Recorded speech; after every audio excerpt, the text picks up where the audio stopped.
જય શ્રી મહાકાલ, ઓમ નમો નારાયણ, જય ગિરનારી, હર હર મહાદેવ. નાદ સાથે આજે હું શ્રી પંચદશરામ જૂના કિન્નર અખાડાથી ગિરનારી માતાજી મારું નામ છે. હું પેટલાદથી આરતી બાપુની શિષ્ય છું. આજ જે પેન્ટિંગ બનાયા છે તમે લોકો જોઈ શકો છો, પાછળ સ્વયંભૂ મહાદેવ દેખાઈ રહ્યા છે. આ કોઈ જેવી તેવી વાત નથી, આખી રવેડીનું ચિત્ર દેખાઈ રહ્યું છે. આપ મારી પાછળ જોઈ રહ્યા છો, અહીંયા ભવનાથ મહાદેવનું મંદિર જોઈ રહ્યા છો.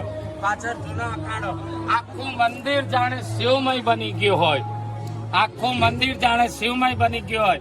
અને આ તમામ જે મહેનત કરવા વાળા ભાઈ છે, અરવિંદભાઈ છે, એમને કિન્નર અખાડા તરફથી ખૂબ ખૂબ આશીર્વાદ.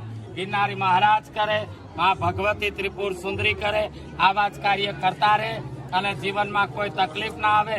અને એમના હાથમાં મહાદેવ એવી શક્તિ આપે કે આવનાર સમયમાં આનાથી પણ સરસ સરસ ચિત્ર તો ન કહેવાય, આ સાક્ષાત રવેડી કહેવાય. આવા જ સરસ સરસ બનાવતા રહે, બધું કાર્ય કરતા રહે અને જીવનમાં ખૂબ આગળ વધે એવી કિન્નર અખાડાના આશીર્વાદ સાથે બોલો ગિરનારી મહારાજ.